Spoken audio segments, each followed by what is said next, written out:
This is a Huddle Sports Network broadcast. You can find us on Roku TV, Amazon Fire TV, Facebook, and of course YouTube. Get all your NFL news here first. The daily podcasts are Ken and Ken in the Morning, Lions Talk with Smoke and Jeremy B, Around the Indoor Football World, Shield TV, and The Big Football Show. The afternoon podcasts are Valhalla Hour, Brosef Sports, WCFL Dolphins Talk, The Cheap Seats, Bodkin Show, and Spirit of Detroit Podcast. The nightly podcasts are Hallis Hall Report, Frozen Tundra Network, Wrestling Roundup, Skull Gang 365, First and 10 with Foz, Prime Sports World, The Man Cave, Prim and Proper Sports, Spitballin' Podcast, Lions Fan Cave Chat, 313 Den Podcast, Puckett, The Guys Huddle, Main Event Football Show, Let's Talk Sports, The Michigan Sports Truth Podcast, and Off the Rails.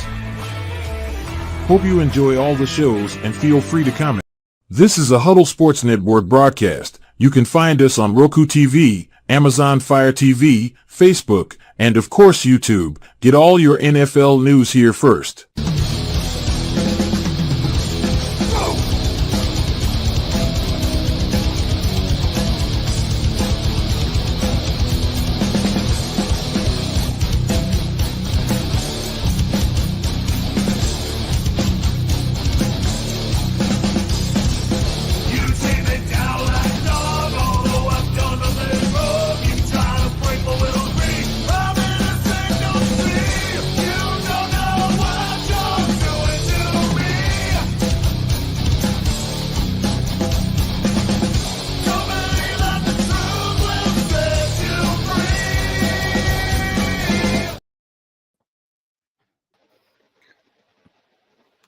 Good morning. Today we woke up and we saw the tragic news of the passing of Vikings fourth round draft pick out of Oregon, Kyrie Jackson, in a tragic car accident. Those of us here on Valhalla Hour, all the podcasts in the Huddle Sports Network, and everybody involved in making these shows want to send our sincerest condolences to the family of Kyrie Jackson, the Minnesota Vikings organization, and the University of Oregon, and everybody that knew Kyrie, and that he is blessed. So please join me in a moment of silence.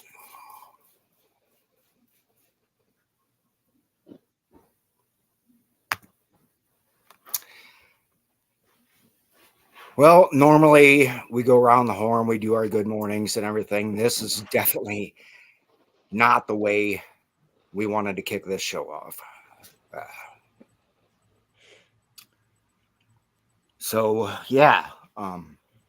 Kyrie Jackson, he's actually got quite a bit of time, dedicated to him in the recent weeks and everything because of his camp performance. High praise from his teammates on the Vikings and everything, including, Jordan Addison, really, saying nothing but good things about him. Just terribly senseless. The Vikings themselves put out a statement here. This is from the GM, Kwesi. He says, "I'm heartbroken by the loss of Kyrie. As we got to know him throughout the pre-draft process, it was clear the goals Kyrie wanted to accomplish, both professionally and personally. His story was one of resilience. He was taking steps to become the best version of himself, not just for him, but for those who cared about and looked up to him. Kyrie's personality captured every room he was in. I'm devastated that his life and everything he had in front of him has been cut short.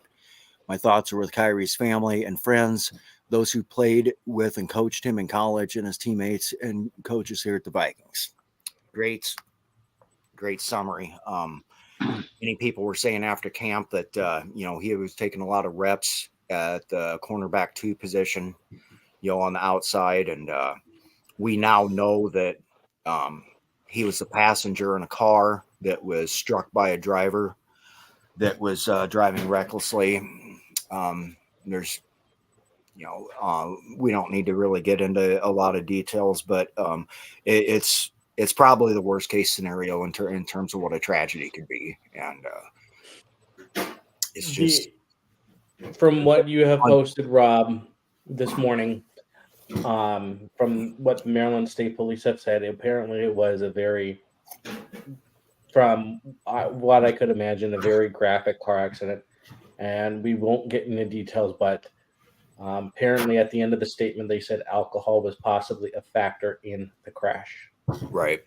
So Kyrie wasn't the only person that lost his life. There was 2 other people that lost their life in this accident too, and there was 3 vehicles involved, and one of them was traveling at a high rate of speed, recklessly trying to change lanes, and they ran Kyrie's car that his friend was driving off the road.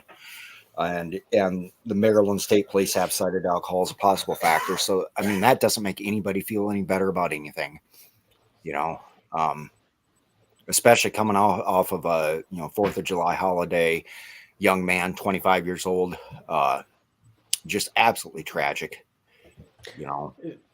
And in terms of this Vikings organization, I mean, we've been through tragedies before, but it just seems like the hits just keep coming. I'll give you guys a chance to speak your thoughts on this or whatever before we actually get into our show of this talking about position groups and stuff. And I do want to thank Jeremy B, sports writer out of Florida, a huge Lions fan, diehard Lions fan. I want to thank Jeremy for joining us too.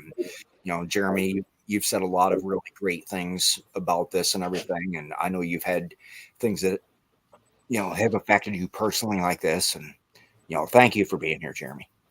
Well, 2016 started off good, but on February 8th, which we all know was the Super Bowl of the fail cants, my son called me at halftime. He goes, "It looks like the fail cants are going to beat the Patriots and pull an Eli Manning." I said, "Nope, they're going to pull a Dak Prescott. They're going to snatch defeat out of the jaws of victory." And he goes, "Wow." He goes, "I hope you really do something with your football knowledge." That is the last words I ever heard out of my because that night he lost his life swerving to miss something in the road, no braking, none of that. So it was no foul play, but he went head on into it. So my thoughts right now are immediately with his family, knowing what it's like to lose a son way before his time. And they have to lower that young man into the ground. Whether it's an urn, whether it's his remains, whatever is left, they have to deal with that. And that's the toughest thing for any parent to ever have to go through in their lifetime. And granted, it may have taken me 5 years to get there, but in 2021, I finally started doing something. I created a Facebook page. I invited a few prominent podcasters to it because one of the prominent podcasters about the Lions, Mark Oram of Oram Forum, helped me create the page. And I met Jim Bordeaux, and we started talk. I used to do a Monday video chat live on my channel, and he joined it one day. And at the end of the show, and we stopped doing it live, I cut the live, and everybody leaves, and he stayed on. He goes, "Man," he goes, "I'm good with stats and stuff, but you remember more stuff off the top of your head than most people have forgotten in their lifetime. Would you want to be a guest on Detroit Lions on the Prowl for Free for All Friday? We don't normally let fans in." And I said, "Sure." And that's how it all got started. I'd be on my lunch break at 11 a.m. at the tire shop, and I'd sit outside and be smoking cigarettes between my takes. And somebody said, "Smoke a Jeremy B, slow down before you die right here on the set." Because I had a hot mic of earbuds, and that's how my nickname was born. Nice. Yeah, that's awesome. Great backstory. And then thanks for telling us a little bit about yourself, Jeremy. So this morning I went to go get some donuts right around the Vikings team facility, and I saw a massive amount of cars and a lot of players going in. I'm going, what, it's Saturday, there's no practice scheduled, something must be up. Then this drops. I'm heartbroken for his family, for this team, our fan base, because he was guaranteed to be a opening day starter. He was. This helmet for the rest of this month. You guys know I wear this. It will remain empty in his memory. So he always has a Viking helmet to come back to. Uh-oh. Uh-oh. We lost the host. Oh, we lost Rob. Um, But but anyone else? I've heard, because of I do writing and I receive some publications throughout the league. I heard great things that at least he was going to be a nickel, if not your starting CB2. And so with hearing those great things, this is a tragic loss beyond just the family thing. I know it's a loss to your fan base. And I know that the players were going there because they probably were notified before the media was. Because of the situation, somebody in the family that got notified right away probably notified your GM in the front office. It probably wasn't the state police that notified them. It was their family. Yep. Mm-hmm. But until all the main characters were done, nothing could be released through media. Because that's how it works. Until the mother and the father, or if he's married, his wife is notified, and it's an authorized release. They can't release that information at the time of the accident. It's next of kin, and then whoever the person has listed, those people have to be notified first before there can be any kind of public release. So one thing myself and Jay were discussing before the show here when we were getting everything set up.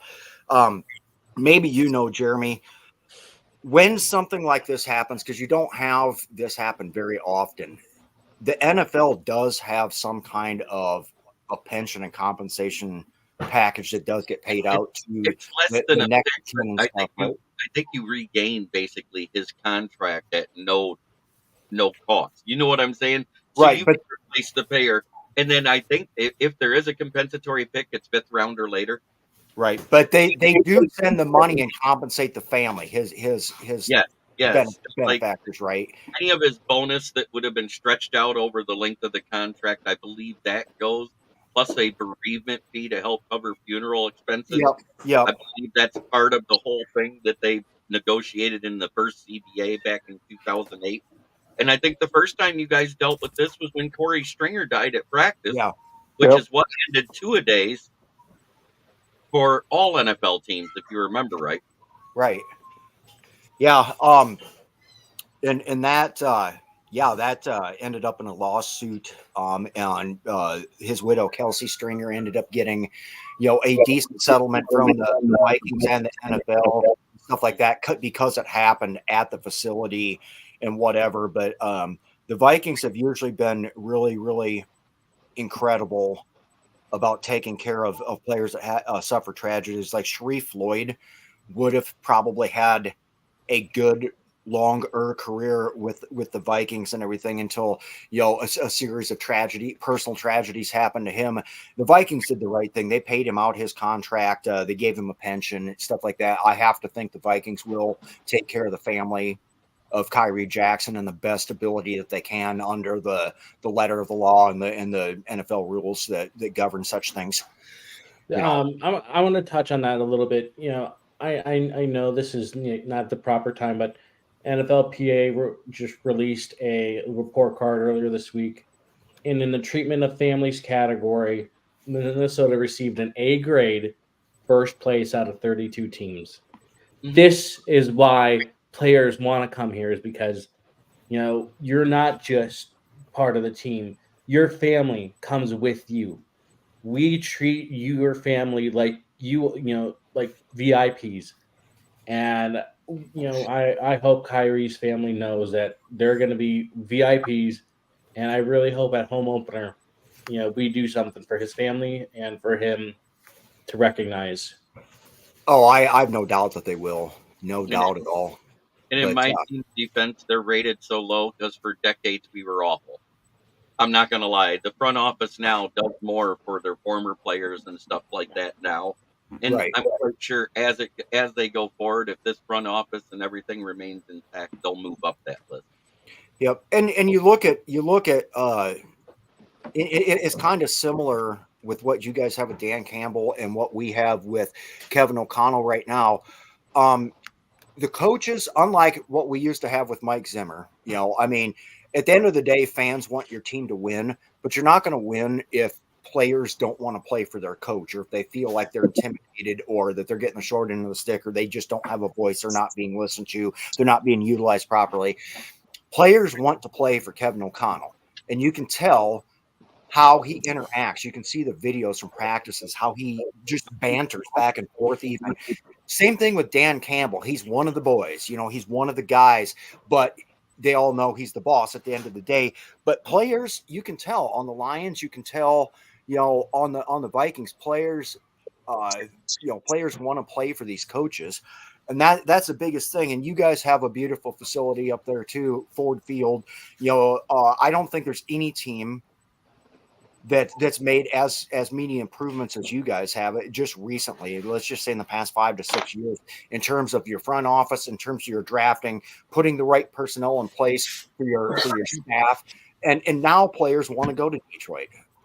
They want to play for you, and I feel like good players also want to come to Minnesota. They want to play for the Vikings, and then it's just, I swear to God, this franchise has the worst luck. And I don't care what it is, some of it's self-induced, some of it's out of our control. And then, some of it's just tragic, like today. And it's just like, how do you, One of your fans just posted Kyrie Jackson killed in a car accident. And I was like, yeah, we've been talking about that ever since we came on 16 minutes ago. Right. Right. We're going to actually move on from that now. While we got you on here, Jeremy, our segment our show topic we were going to be doing today is we were going to actually be evaluating the different position groups on the teams and on the 4 teams in the NFC North. So we'd probably start with offense, and we'll go through quarterback room, receivers, tight ends, running backs, and offensive line, and then we can move to the defense, which is probably going to take a little bit longer. But barring any further discussion or whatever about anything, I think we've made our point. We dedicated a decent portion of this show. We will have to address that when we get to the defense and cornerbacks, because now the Vikings have cap room. They can sign somebody. Is there anybody to sign? We'll get to that. But let's start off with offense, you guys. So you have the quarterback rooms for the Vikings, the Packers, the Lions, the Bears. In you guys' opinion, and Jeremy being our guest, I'll let you go first. How would you rank these quarterback rooms? Let's just start with quarterback because it's the most obvious. Then we'll move to receivers, tight ends, running back. It is the most obvious. Number one, you got a guy who's proven in the NFL and a guy who's done it 1 year. So you have to go Goff, Love. And then right now you got to go Darnold and Caleb, because Caleb is the unknown. He's a rookie. Until he proves it on the field, you cannot rank him above a veteran. Got it. So that is ranking for quarterbacks in this division. Cool. Jay? Yeah, I agree. That's Love is the wild card here. He's, can he repeat what he did last year? Who knows? But yeah, I would have to say that was a safe assessment. I agree with that assessment too myself. Yep. Eric, Matthew, anything? I'm actually going to go Green Bay, Lions, and then obviously 3-4 is Chicago, Minnesota. They're both unknowns. But I know Love was just 1 year, but just his physical ability is better than Goff. And we have no problem highlighting rookie quarterbacks all the time. CJ Stroud is being heralded as being one of the top quarterbacks in the NFL, and he's only had 1 season as well. And Goff has years and years of showing limitations as well, whereas Jordan Love, I think, until he has a truly bad season, I mean, the way he ended, it's hard to dismiss his talent. So I want to give Love the edge. The way he ended it against San Francisco was not the way Goff ended it, is why I put it off there. Jordan Love ended on an interception to end their playoff run. Goff at least scored a touchdown trying to give his team a chance to win a playoff run. Yeah, that loss wasn't on Goff. There. Yeah. What I honestly think, and I'm going to say, Goff is going to be good. He's top notch. He got his team, farther than they've been in 30 years. 30. So you have to. Oh yeah, I mean, if you do that, you are something special, and you deserve the biggest contract you ever deserved. Love, I'm not sure about, because this is going to be his sophomore season as the starter. So, and with the loss of quite a lot of talent, including Aaron Jones, what's going to happen for him. So I'm going to put him tied at second with Darnold. Yep. Darnold's got the talent. Darnold's got the weapons. He is going to be hungry because this is his last shot in the NFL, no matter where he goes. And I'm going to put Caleb Williams at fourth just because, unproven, he's won games against, lower ranked teams and, unheard of unheard of conferences, but he can't pull it through. I mean, the last time USC won a national championship was 20 years ago, and he bowed. And people thought, oh yeah, he's gonna make it. No. We do have one comment. We got a comment here from one of our YouTube watchers, Orlando Escorbano. Says sophomore slump. He's referring to Jordan Love. Thoughts on that? Anybody? Is he going to have one, or is he just going to come out and, go on in the normal tradition that we've had on the past two Green Bay quarterbacks? What are you guys' thoughts on Orlando's comment here? I agree. He has no true number one receiver. I mean, I don't know if you can count Christian Watson as a true number one, but it's just like a patchwork of receivers with Dobbs and Watson, and until somebody really steps up and takes that lead, I'm seeing probably a sophomore slump. I mean, it's possible, but at the same time, all those receivers and tight ends are going into their second year, and they can all have jumps and improvements as well. Like Jaden Reed played really well last year. Tucker Kraft was a really solid tight end last year. Dontavian Wicks, they're saying, has looked really good towards the end of the season last year. So, I mean, if Christian Watson, it's not that he's a bad receiver. He just can't stay healthy. His hamstring is pretty weak. So if he could play a full season, who knows what he can be. So I think he could have a sophomore slump. They could all end up having sophomore slumps together, or they could all take a step, and they could all be, I mean, who knows? We'll see. And Romeo Dobbs is probably the best number 2 wide receiver in the league. They have a whole bunch of number 2s and number 3s. Whoa! Over Jordan Addison? I consider Addison to be a 1B. I think we have 2 number 1. I am going to hype Addison, and Jeremy's just going to shake his head on this. I think we have a 1A and a 1B with Justin Jefferson, because Jordan Addison on just about any other team in the NFL that doesn't have Tyreek Hill or Devontae Adams or CeeDee Lamb is a number 1 wide receiver. Period. I mean that guy had 10 freaking touchdowns last year. Granted, Justin Jefferson was injured for, he missed half the year. And so Addison, in essence, was a number 1 wide receiver. But we just discussed this. It was 2 weeks ago on this podcast, how Green Bay, if Josh Jacobs is effective in the running game that they want. And I really think that's a step off from trading Aaron Jones' skill set to what Josh Jacobs has. But if Josh Jacobs can be effective in Green Bay and the offensive line can protect Love, how he can just kill you with all these number 2 wide receivers and these tight ends they can throw at you, because nobody's going to know who to double cover. I mean, there's no clear-cut target that the guy is dedicated to throwing the ball to. Anybody that's open is getting it. It can be a problem. Here's the offsetting argument, the counterpoint. Teams have also seen this all year last year, have a full year tape they can watch on it, and a full year to go ahead and game plan for how they want to approach Green Bay. Whereas they have gotten taken off guard with the way Green Bay came out, basically right after we kicked their ass in Lambeau Field, and then started putting together some good football toward the end of the year. So look at it this way. Christian Watson, if he didn't have hamstrings that was made out of segmented toothpicks, he could be a number 1. but his hamstring blows out every 3 games, and he misses 2 to 3 games while it recovers. Right.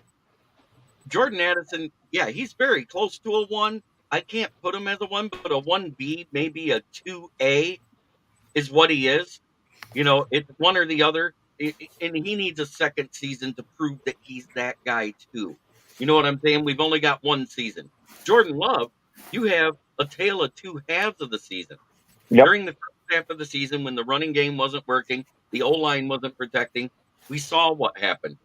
He was somewhere between okay and dog water. But after week 8, Freaking Diggs. he got better. You can't say he didn't. After week 8, he got better. He went the rest of the season and only threw 1 interception. 18-1 is what he was. Touchdowns to interception, which is almost unheard of in the NFL. But Yep. the difference is all these defenses got tape. And every defense in the division got better. And anybody that doesn't think that is delusional. True. Agreed. I don't disagree with any of that assessment, Jeremy, and very nicely done. Let's for the sake of time here, let's move on. Let's include. Okay. We can't. We have to do wide receiver and tight end separate. Let's do tight end first. There's going to be contention because the two best tight ends in this entire division are both from the University of Iowa. One of them plays for the Lions and is going into his second year. The other one is a veteran playing for the Vikings. That is coming off. Return from injury, anyways, Rob. That's the big. You always got to throw in that Iowa shit, don't you? I do. I will always plug the Iowa Hawkeye. Tight end you. Oh. Tight end you. How are we ranking the tight ends? Go ahead. Let's just jump in however you guys want. How are we ranking the tight end groups for these 4 teams? I'll go Hawkinson, Laporta, Kraft, and Komet. Ooh. That sounds safe. But Yeah. Consider everything. If we're talking the Vikings, let's consider the fact that we have Hawkinson, we've got Tanyan now. Don't get me started. We have Oliver. You're right. Tanyan 2, Laporta 3. Yeah. So in ranking the top tight ends and everything, I would put Hawkinson above Laporta, but that's a 1A and 1B type of thing too. But in terms of the actual depth of the whole group, the whole room and everything, how would you rank the teams? If you're talking about as the rooms, we're forgetting that they added Gerald Everett to that tight end room in Chicago. You got me. Good job, Diggs. You got me live on a podcast. I don't think he has the weight to do it, buddy. But anyway, No, she's way too small. Yeah. A little bit Might be offside for tight end, Diggs, but he might be a wide receiver, or he can't be a tight end. I don't know. She makes it from the logo a lot. That's That's true. because never mind. No, I as much as I hate to say it, I think Bears have the second best tight end room overall with adding Gerald Everett. Robert Tanyan's on the back end and out of his prime and not making as big of moves at tight end anymore as he used to do. So he's a good number 2. Thank God he's your number 2, because if he has to be your number 1, he's not going to stand out, is all I know. Because look at his numbers last year and the year before that. They weren't that good. 3 years ago was his best year at the tail end of his prime when he was with Green Bay. Right. And I do feel like Josh Oliver is still going to be listed as the number 2 tight end just because he gets all that time as a blocker, basically. Right. But I think he's actually going to be your number 1 while Hawkinson's out. And he can catch to an extent. We were talking last week how we'd like to see, some people would like to see Nick Muse off the team. I think Nick Muse would be the guy that I'd like to see get some opportunities. But I think we all know that they brought Tanyan in for a reason. Okay. But going back, you got to look at, we're talking about Kraft here in Green Bay, and he's not even their number 1 tight end. Luke Musgrave from Oregon State's their number 1 tight end. Right. So, And he's you're looking at Kraft. We're talking Kraft as a number one, and he's not even the number one on that team. I just think he's the more talented between the two. But yeah, he is their number two. Oh, Musgrave is way better. I think Oliver's way underrated. That Lions room is so. There's not a name. I mean, Laporta jumps out at you, but you look at 2 and 3, and when they traded Hawkinson, that whole room stepped up and replaced Hawkinson incredibly well. So that whole room in Detroit is amazing. Right. I was going to say, you got Zylstra, who emerged as a red zone threat. Brock Wright emerged as the blocker that can receive. I mean, we did the exact same play twice. Once was against you guys last year, and once was the year before versus the Jets. Do you know which play I'm talking about with Brock Wright? No, I don't remember that one. He chips the defensive end. He chipped Hunter. Remember, just before Hunter got the stool, he chips Hunter, acts like he's going to block. He rolls out to the side and sits in the flat. He catches the ball. He got 29 yards on a 2nd and 18. Yep. And then he did the same thing against the Jets to win that game, but it went 51 yards for a touchdown in that game because no one expected him to get the ball because he's faster than people think. He's just not as fast as Laporta, and he's not as fast as Zylstra. Zylstra is the more consistent red zone threat, and I'm glad he's healthy. But the guy who's been talked about all camp that isn't even being recognized is the backup to Laporta, which is the Iowa tight end, Parker Hess. Iowa. So Diggs must have had Cole Kmet on his fantasy team last year. So, to be honest, I think they're young guys, and we've already hit on this a little bit and everything. And of course, Diggs is being funny. I love the hell out of Diggs. Great friend, a brother of mine in real life, as he is to most of us on here and whatever. I think the Bears will probably surprise us, but they're also getting passes from a rookie this year, so I'm not sure how much we want to crank them up, because that all factors into it and everything. Hey guys, before we get into running backs and O-line and everything, we've been having great discussion, but we do have to do our diligence and pay the bill, so to speak, here. So we're going to run our little commercial real quick, and then we'll hit wide receiver and running back and the rest of it as soon as we come back here.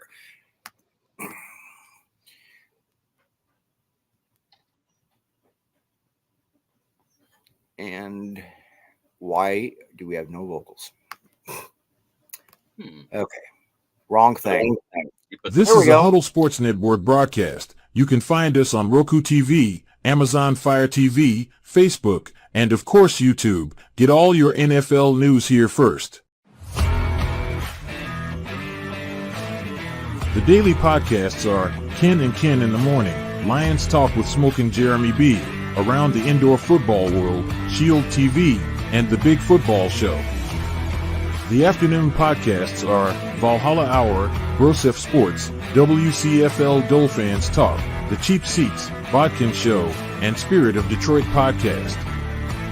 The nightly podcasts are Hallis Hall Report, Frozen Tundra Network, Wrestling Roundup, Skull Gang 365, First and 10 with Foz, Prime Sports World, The Man Cave, Prim and Proper Sports, Spitballin' Podcast, Lions Fan Cave Chat, 313 Den Podcast, Puckett, The Guys Huddle, Main Event Football Show, Let's Talk Sports, The Michigan Sports Truth Podcast, and Off the Rails.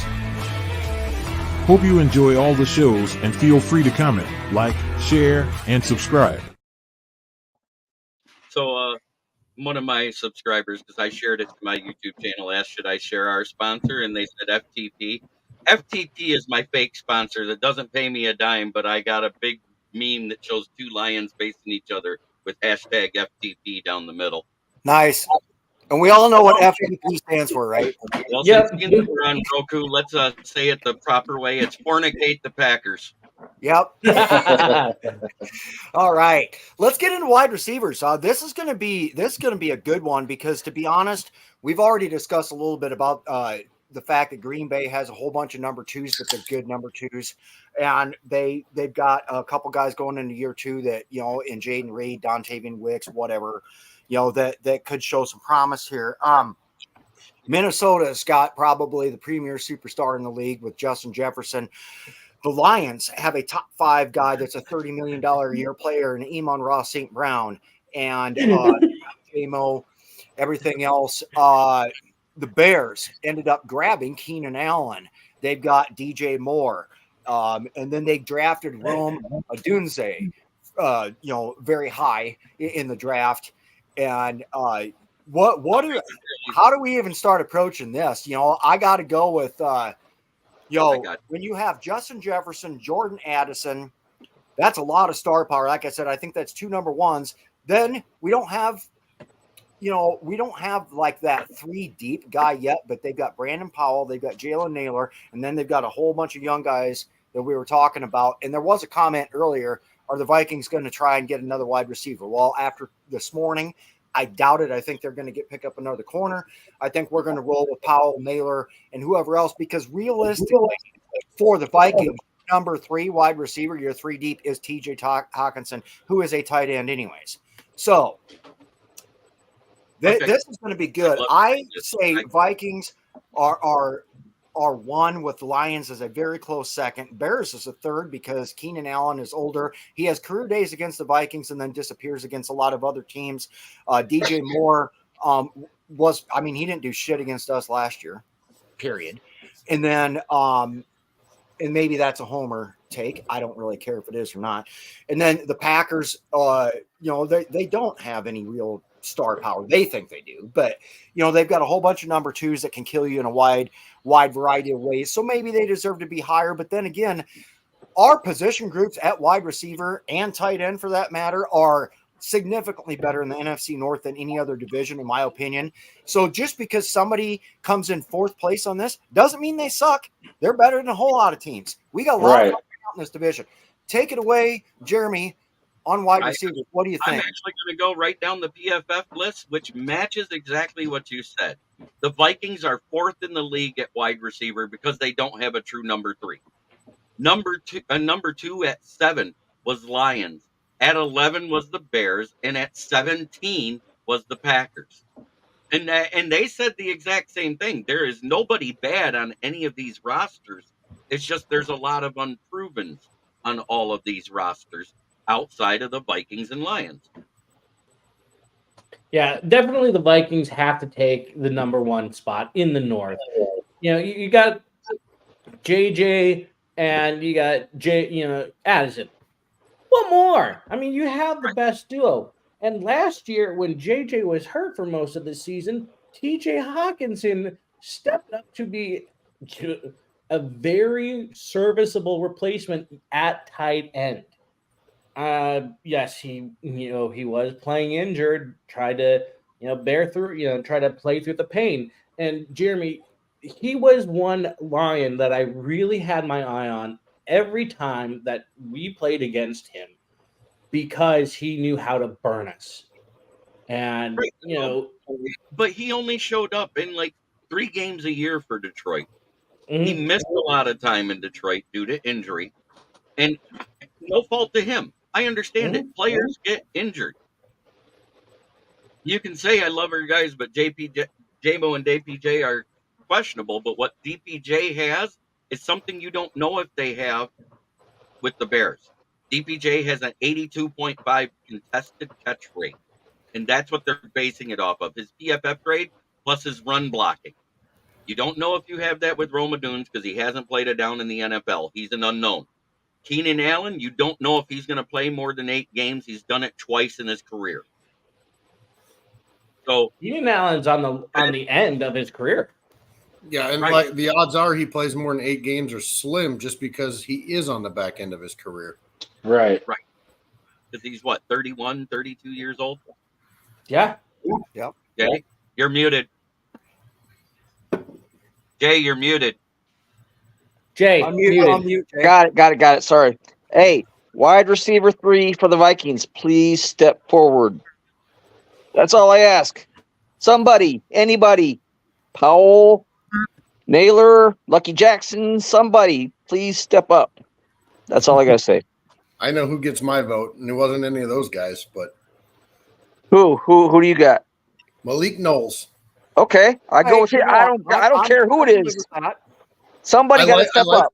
Malik Knowles just because he didn't play much last year, but in college he didn't get a lot of yards. He had high contested catch rate, but he had really great run blocking PFF grades in college. You know, I mean, he did play for Kansas State, but you know, looking at a wide receiver 3, I think, you know, someone who can run block, who can be in a 3 wide receiver set, and we can run a draw, and he can be downfield blocking. Is kind of important because Jefferson and Addison will run him off, and you get Oliver and Knowles blocking, and I mean, you're one step ahead. Somebody, anybody. I don't care who. I actually kind of like the fact that they're not, you know, I mean, it'll become apparent in preseason for sure, but if not training camp, that they're favoring a guy. But it's kind of nice to head into week 1. I'd like the Giants to be guessing who's going to be wide receiver number 3. You know, Right. Now, don't get me. I like Powell and I like Naylor. I just think some of the ways they use Powell were questionable with the tush push and Powell. Yes. obviously. Stupid.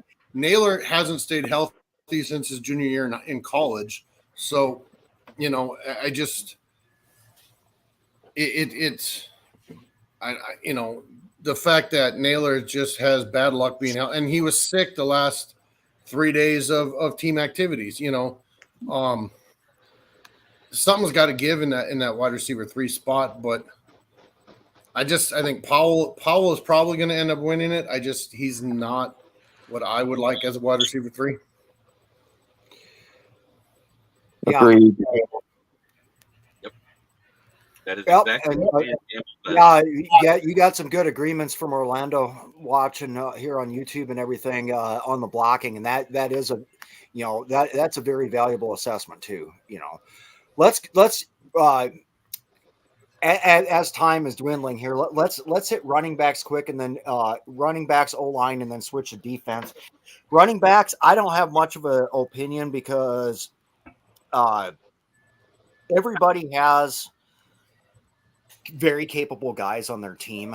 I mean, the Vikings got Aaron Jones. Then the Packers got Josh Jacobs as their number 1. My opinion, Jahmyr Gibbs for the Lions. And then the Bears have like 3 different guys. You know, the Vikings, I don't know. Did they bring Cam Akers back yet? Because I got distracted on Not that. yet. Not yet. Physical. They're just in talks. I heard the talks will resume either Monday or Tuesday, but that was before this news broke over the weekend. So it's probably going to be closer to Tuesday or Wednesday for the. Has he taken his physical yet? Yeah, I heard he had taken the physical. That was it. Well, then I hope you guys get him so it makes this worth more. Right. Yes. Yeah. I watched. Yeah, I saw the Giants Hard Knocks. So yeah. Yep, but if you want to rank the running back rooms, I think right now the Green Bay Packers room would have been better if they could have kept Aaron Jones. Because right now, Josh Jacobs and A.J. Dillon are the same type of runner, and I don't see that working out well. Marshawn Lloyd, while I like him at USC, he's a rookie, and you don't know what he'll do in the NFL. Yes, he runs angry like Isaiah Pacheco, but he does one thing better than Isaiah Pacheco. And I signaled this out, and he actually worked on it last season. The reason why Pacheco fumbled a lot his rookie year is he runs same arm, same leg. Do you know what I mean? Yep. When his right leg goes up, his right arm goes up. He worked on it all season, and it didn't get it right till mid-season. So now he's running angry and running properly and fumbling less, which is why you saw an increase in Pacheco's performance last year. But right now, I have it Lions 1 because of Montgomery and Gibbs together as a 1A, 1B. I don't care how you list them. I don't care how it goes. Both of them do electrifying things for what they do. At 2, you got to give it to the Packers because Josh Jacobs is that guy. 3 is Minnesota right now because all of those guys are proven. The only thing that's proven to me by DeAndre Swift is he won't last at the next game after that. Yeah. I think that's fair. And Aaron Jones brings that speed to the outside that we've always needed for running it, not running up the middle. And then we got Ty Chandler, who's very capable there. Might be bringing back Cam Akers, and then we've got a couple other guys on the roster, and we have our fullback CJ Ham. Not a lot of teams run a dedicated fullback. We still do, and CJ Ham is a fan favorite and kind of like a cult favorite type of player, and whatever for us. I think I can agree with that, Jeremy. Any other thoughts on running back? I agree. Yeah. I think the Vikings need to utilize Chandler a hell of a lot more than they did. That guy, when given the chance, he stepped up. So I think they need to give him the rock more. Well, and just for the sake of Aaron Jones to keep him healthy too. Yep. Yeah. What am I doing here? I'm a part of this network, Sarah. My question to you, Jeremy, is: do you think if we bring back Cam Akers, that'll bump up our ranking? Aaron Jones is about on that level of Josh Jacobs if he can stay healthy. Staying healthy is the key. I think it still leaves you right there in that third spot because Cam Akers has health issues also. Yep. Right. We can say what we want, but those type of injuries linger. Yeah. Yeah, Achilles in a running back, never good. Okay. Let's go to offensive line. Here's what really, really, really sucks is because you don't get bookend tackles that are Pro Bowlers, basically almost all pros, if not all pros, and everything very often. Sometimes you'll have one, sometimes you'll have another. The Vikings have the privilege of having Christian Darrisaw and Brian O'Neill at left tackle, right tackle, at the same time on the team. And then have the misfortune of having an absolutely terrible center and very questionable left and right guard play. I think Minnesota's O-line is the detriment to a lot of things. I mean, I've just seen so many things go wrong. Obviously, J.J. McCarthy will be the quarterback next year. Sam Darnold, the quarterback this year. Sam Darnold's still a little bit more mobile than what Kirk Cousins is. And if they understand how to use that and design the plays around the strengths and weaknesses of the offensive line, it might not be as bad, but it just seems like if I had to rank our O-line, I say it's hard to do because I think we have great tackles, horrible play in the middle, in the interior. I look at the Green Bay line. I think that's solid. I look at probably, and people are going to argue Darrisaw versus Penei Sewell. Penei Sewell is higher rated. He's a right tackle too. That is true. Detroit has good offensive linemen. The Bears have been the worst for years, but I think it's going to be a question of who's number one between Green Bay and Detroit. And then is Minnesota in fourth place on this, or are they in third place behind the Bears? Can't really decide. What do you guys think? I think the Bears have better internal, your internal guys with what the hell's his name? Their center. The guy they just signed. Yep. But I think you're three in the middle. Well, it's hard to say what's going to happen with the Vikings guard situation, but I think the Bears Vikings are like a 3A, 3B situation. Yeah. Detroit, without a doubt, has probably the best offensive line in our division. I mean, you have Regnow, Minnesota boy, anchoring that offensive line. Yeah. They're a top 5 unit in the NFL. Great play on either side of them, and the tackles. But they're opposites. Comparing Brian O'Neill and Penei Sewell should be a little more what we do, but I think Sewell could make that switch to the left side and not probably miss a beat. So I think the Lions definitely, He's already without a done doubt, it, are though, number if one you in the actually offensive think line. about it, because every time Taylor Decker's out, Panay Sewell moves to left, and they have somebody take his place on the right side. Yep. And he's So, only hey, allowed 3 sacks in 18 games at left tackle. PFF had us as our biggest strength in 2023 was our offensive line, and they're saying this because of Darisaw and O'Neal. I honestly think that can be our biggest strength this year because with KOC calling the plays, we were good. After that Denver game, we just started taking a straight nosedive right into the Grand Canyon. But I have a feeling we can get back to best offensive line in the division. We just gotta know how to call the right plays and give Sam Darnold the correct amount of time. O'Neal's coming off injury too. Yeah. Okay, guys. I don't know how we're going to do this any other way because we're at less than 10 minutes now. We'll have to make it quick.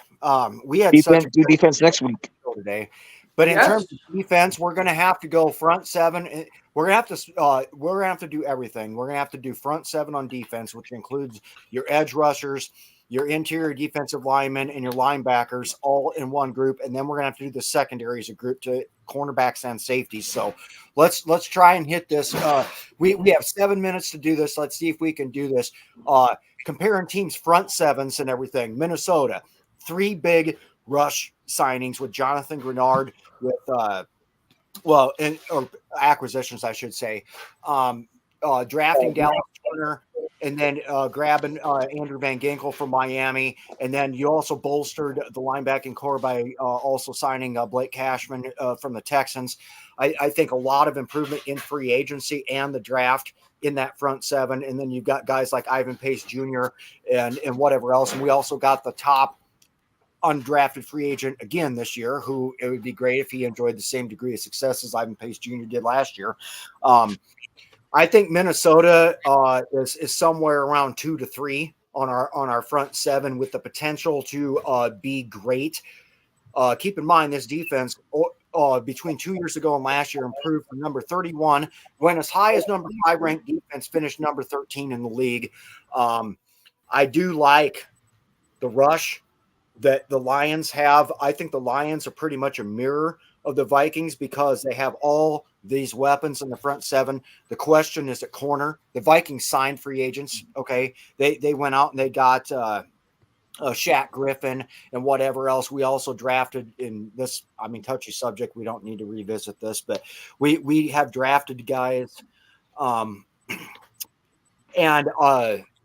The question mark is always going to be the cornerback room. I think the Lions have good safeties. I think the Vikings in Cam Bynum, Josh Metellus, and Harrison Smith have excellent safeties. The question is really corner and everything. So that's why I would probably put at this point Green Bay's defense first. I'd put the Bears, who actually have a decent defense, second, and then Detroit and Minnesota somewhere 3 or 4. This one's hard to do in terms of an entire defense, but in terms of the front seven, I think Minnesota has the potential to be 2.